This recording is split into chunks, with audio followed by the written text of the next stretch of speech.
jelly bean at you all the time? Maybe not me at work, though. What are you? How are you guys as a group looking forward to getting started in Big 12? I think we're excited to start playing just good teams every game now. Towards the end, it kind of got a little bit tough to play some of those bad teams, but I thought we handled our business. Walked away with wins, undefeated obviously in non-con. I never did that in my couple of years, so I think it's a really good start. But we got a lot to look forward to now in Big 12 play. How would you describe the confidence that everybody has in each other? Is that one of the things that makes this team special, especially when it comes offensively, where you guys are performing at a much higher level than you have in the past? Yeah, I think just kind of everyone knowing their roles is big. So everyone just knows what we got to do and pour confidence into each other. I think we haven't shot the 3-ball. I think we started out really shooting well and kind of going back, getting back down to earth.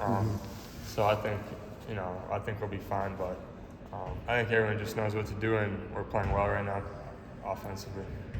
Is that hard to think about when you start out as a team shooting the ball so well? Is it always in the back of your mind that, hey, it's probably going to come back down to earth? Yeah, we know. I mean, some of these good teams are going to scout us, and maybe the pace won't be as fast. We won't get as many shots up. They're going to hold the ball a lot. So the percentages will go down. I mean, it'll all play itself out, so we're not really worried about that. But just kind of taking the right shot, that's all that matters. If we get a good shot, who cares if it goes in, misses, whatever, as long as we took the right one. How important is it to know, to mentally know that it's going to be harder, that the shots that you guys have gotten for 2 months aren't going to necessarily be there or as frequent for the next 2 months? Yeah, it's definitely going to be harder because everything's going to be just harder to come by. We won't have as many open threes, easy drives like that. It's going to be more physical. Teams are going to scout way better. So it's definitely going to be some more adversity, but we got good enough players that we'll be just fine. Have you guys faced much adversity this season, or has that been something maybe TJ's wanted to introduce into practice to kind of get you guys ready for that moment? Yeah, I think he tries to kind of implement it into practice a little bit. He picks his spots where he wants to kind of, have some adversity, but obviously we haven't lost yet, so we haven't faced that kind of adversity, but you're gonna face it in Big 12 play. We're not gonna go undefeated, so there's gonna be something, and who knows? Maybe someone has an injury. Hopefully not, but we next man up. Everyone's got to be ready. Milan, being undefeated with this group, you've had really successful non-conference play the last 2 years. But what's the confidence level of this year's team going into league play compared to maybe the last couple of years? I think we just kind of a lot of the returning guys. I mean, we've been there before last year. We started out really well. We got up to number 2, and then we kind of just, went down.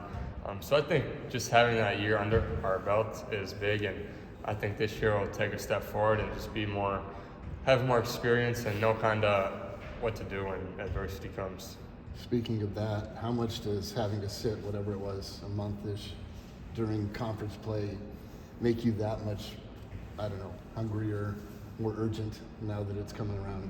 Yeah, definitely. Obviously, don't want to ever sit to injury, so that kind of sucks. But I sat last year versus West Virginia. I didn't get to play them, and we lost. So hopefully, win tomorrow and Friday, and kind of get a little bit of a revenge, even though they got completely different people there.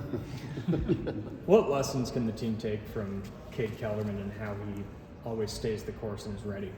I just think things he does every day and all the work he puts in, what he does in practice, he's kind of taken a step as more of a vocal leader this year on the practice court. He's kind of just commanded his team really in the huddles, telling them what to do, telling them if they mess up. I think, a lot of people can learn from him coming as a walk-on, not really knowing what his role is, and now on scholarship, and now, last game played 13 minutes, probably, I don't know how many points he had, but his plus-minus was probably pretty damn good. So I think just a lot of people can just look at him and take a lot away from him. How important is it when the coaches constantly say, be ready for your moment, do the work, but actually have it backed up and see Cade rewarded with minutes?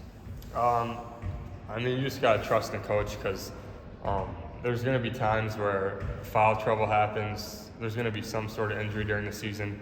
You just got to be ready for your moment. And when it comes, you just got to take advantage of it. And he took advantage of it, and hopefully he'll get some more playing time in the future and keep taking advantage of it. Do people recognize how good Heyman has played this year outside of your guys' locker room, do you think? I think he gets love, but I think he needs to get a little bit more love. Just his assist to turnover ratio is pretty crazy. I mean, I didn't even really recognize it for a little bit, but then we got a board out there that says assist to turnover, and he's like 8 point something to 1. I mean, that's pretty damn impressive to do.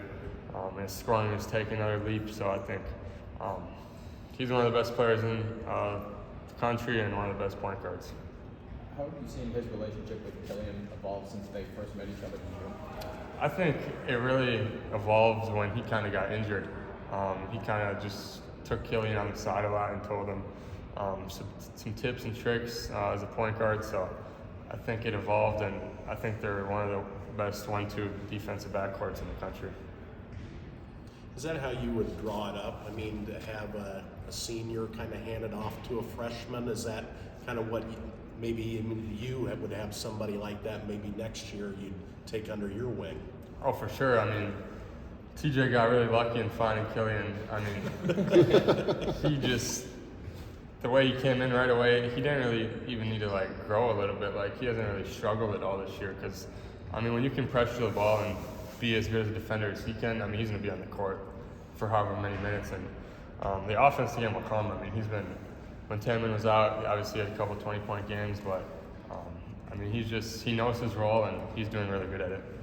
Was there any point in the summer where he struggled, or has it just been like this from the day he got to Ames? It's kind of been like this since the day he got to Ames.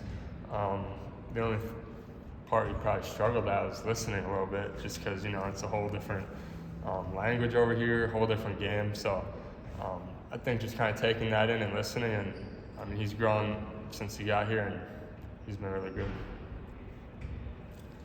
Thanks, guys.